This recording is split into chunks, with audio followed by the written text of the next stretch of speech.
Hello, everyone, and welcome back to the Beatles Forever. In the last episode, we had the Beatles in Tokyo, and even though they weren't allowed out of their suites, some of them found a way out, and later the Beatles had people come to them to sell their items. They also had a good time painting a picture, all of them together on each corner of the canvas. This painting got their mind off everything, and they spent every spare moment working on it. They gave it to their Tokyo club president of Tokyo with their autograph in a circle in the middle of the canvas. Now the Beatles were on their way to the Philippines. It was supposed to be a good trip with no death threats. The Philippines were proud of their European heritage and their current ties with America. When the Beatles got there, they felt as though there was a tension in the air. So let's see what happens next. It was the routine when the group landed that their team would disembark from the airport terminal and be taken away in limos to avoid press attention and fan mania. They would then have their equipment cleared customs separately, with Mal Evans in attendance. Their personal bags were treated as diplomatic pouches and therefore immune from any scrutiny. At Manila, they left the plane in the normal way, and their bags were put on the runway, but before they could get to them, they were roughly put in the back of a seat of a waiting car, and they left their bags and Neil Aspinall and Brian Epstein. The custom collector insisted that the carry-on luggage be inspected, and they wondered would their stash of pot be discovered. They traveled 10 miles to the Philippine Navy headquarters on Dewey Boulevard, overlooking the city's marina, and then they were interrogated by 40 journalists in the war room. Once again, the questions that were asked of the Beatles weren't that great. When did they last cut their hair? John said 1933. So what was their favorite song? God Save the Queen. What was their second favorite song? God Save the King. The security in the city was intense, just like when President Dwight Eisenhower visited in 1960. 10,000 fans showed up at the airport, and they had police officers, motorcycle cops, armored cars, fire trucks, riot jeeps, and police prowl cars. And the army was on red alert. And one of the Beatles asked if there was a war in the Philippines, and why is everybody armed? It sounded like a question George would have asked him. And when they got out of the press conference, they were taken out the back entrance to go to the yacht Marima. The Beatles were then taken out to the Manila Bay, and then they started to relax. They got away from the bustle, the guns, and the fans. They sunbathed on the deck wearing rubber sandals, and they listened to tapes of Ravi Shankar and drank whiskey and cokes. Brian felt like he wasn't in control. He found out that the plan was for the Beatles to stay on the boat instead of being in a hotel because they thought it would be easier to protect them on the boat.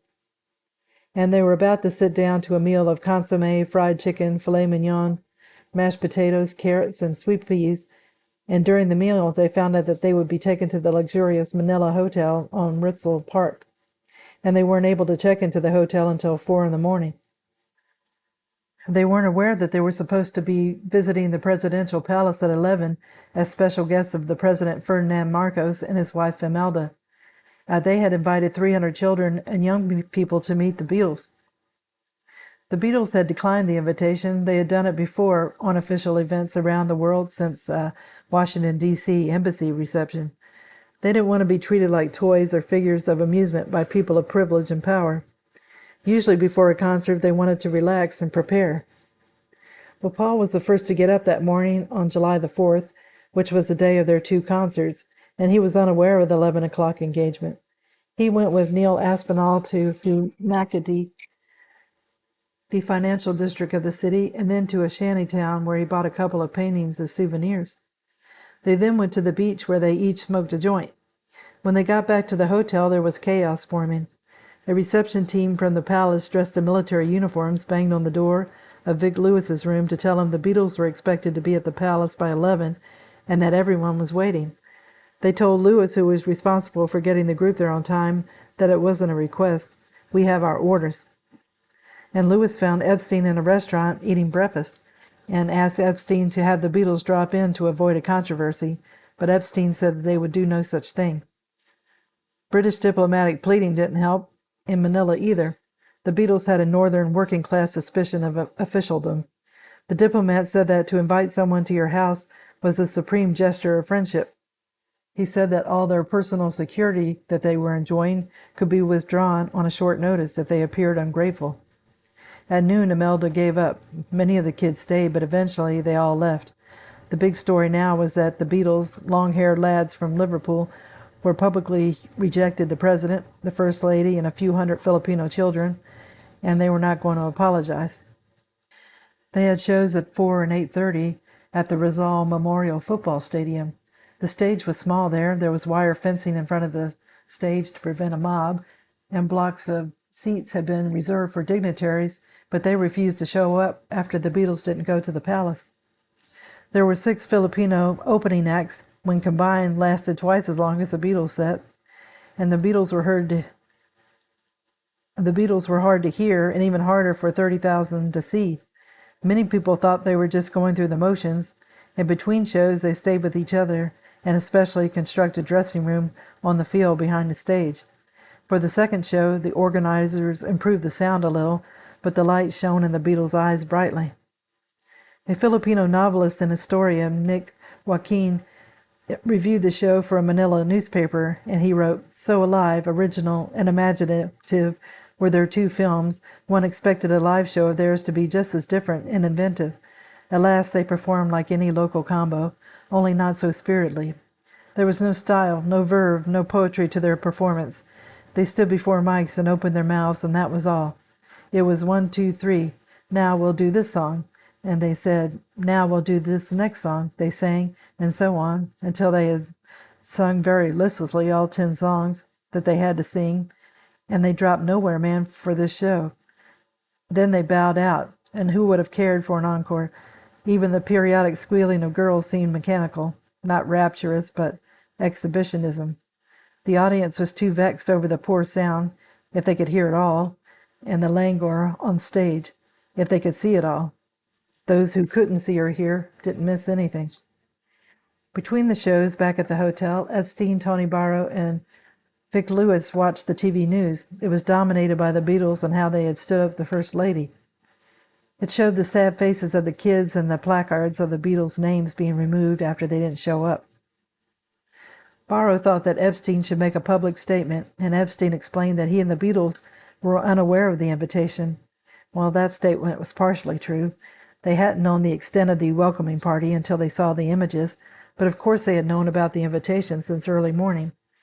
What he didn't say, but later admitted, was that even if we had received the invitation, we would have turned it down. I'd much rather the boys meet 300 average children in India than 300 kids who happened to be at the palace because their parents knew somebody. On July the 5th, the Beatles were ready to fly to Delhi, India, for an overnight stay en route to London. It was George's dream to visit the country of gurus, meditation, yoga, sitars, and Ravi Shankar. They packed their bags early and nervously paced around in the suite. They were shown copies of the Manila papers all about the failed meeting at the palace. Their punishment was to have their special treatment and privileges removed. When the Beatles got to the airport, the porters refused to carry the Beatles' luggage, so they struggled getting through the crowds. And when they got to the terminal, the escalator to take them to the first floor check-in was turned off, and fights started to break out. Citizens loyal to Marcos showed up to show their displeasure by roughing up the Beatles. Ringo and John were punched, and Brian Epstein was knocked to the ground, and Mal Evans was kicked so hard his leg bled. So this had been orchestrated by the airport manager, Willie Gerardo. In 1984, Willie was living in San Francisco and boasted about his activities, saying, "I really thumped them. First I socked Epstein and he went down. Then I socked Lennon and Ringo in the face, and I was kicking them. They were pleading like frightened chickens. That's what happens when you insult the First Lady." After he did that, he prevented other attackers from attacking the Beatles and got them to the desk for their papers to be sorted. As they headed for the plane, there was more cuffing, pushing, and spitting, and some of the fans of the group started crying because of the mistreatment of their heroes, and the rest of the crowd turned on them as if they were traitors. Once they got on the plane, they thought it was over with. The Beatles kissed their seats in happiness. Before takeoff, officials boarded, and they demanded that Mal Evans and Tony Barrow accompany them back to their terminal, as their papers weren't in order. When Evans walked down the aisle, he asked George to tell his wife, Lil, that he loved her. He thought he was going to be in prison. After an anxious 40 minutes, Barrow and Evans were allowed back to the plane. Epstein was sweating in the seat. He felt like he let the Beatles down by not paying more attention to the itinerary given by Ramon Ramos. Now his fellow passengers were mad at him for delaying their flight. Finally, at 4:45 p.m., they took off on a 3,000-mile journey to India. President Marcos issued a press statement saying that he'd ordered the controversial tax and customs claim to be lifted. He spoke of his regret that the affair had happened and referred to it as a misunderstanding. He said the incidents that happened at the airport shouldn't have happened since it was a breach of Filipino hospitality and totally disappropriate to the triviality of the whole matter. The President and Mrs. Marcos, unlike the reaction elsewhere in Manila, were not upset by the non-appearance of the Beatles at the palace. In fact, they were surprised at the high feelings engendered in the other sections of the community. When the Beatles got to New Delhi late at night, they thought that they would be unknown and that they would be left alone, but there was 500 fans at the airport. And then they were taken to Oberoi Intercontinental on Wesley Road, where they stayed for 2 nights. While they were there, they talked about their future in the group. There was a thought that Epstein was losing his grip because the job had grown too big for him. Aspinall said that Brian was making plans for tours in 1967, and George wanted to know if it was going to be an annual event. John said no more for him. He suggested they stop touring. George had wanted the group to detour with him to see India, but during the flight they changed their minds. They were tired of traveling, wanted to get home. By then, KLM had sold the Delhi to London section of the flight, so John, Paul, and Ringo had to honor their original bookings. The first day they shopped for musical instruments. The Ricky Ram store was small, and within minutes fans were clustered outside the street. They got tambura, sitar, tabla, and sarod, and instructors were to give the Beatles basic lessons in tuning. And in the afternoon they were given a tour of Delhi before being driven to villages outside the city. This was the Beatles' first exposure to India, and they would explore more in 1968 to study meditation. They also had their first experience in real poverty. George said it was an eye-opener for him when he realized his camera was worth more than some of the villagers he photographed would earn in a lifetime. Ringo felt India was the first foreign country that he ever went to. He didn't feel Denmark or Holland or France were foreign, just that the language was different. And they got back to London on the night of July 7th. So I'm going to end the video here. The Philippines went from a normal concert appearance to one of total chaos. They didn't realize what a mistake they made when they refused to give up their time off to go to the palace.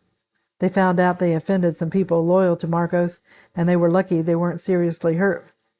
It was at this time that the Beatles decided they had enough of touring, especially when they found out that Brian had been planning on them touring in 1967. They felt that Brian was losing control and that things were getting too big for him to handle. So I hope that everyone enjoyed the video, and if you did, if you could give it a thumbs up, it would be greatly appreciated. And I hope everybody's been having a good day, and tune in again soon for another episode of the Beatles Forever. Thank you. Bye.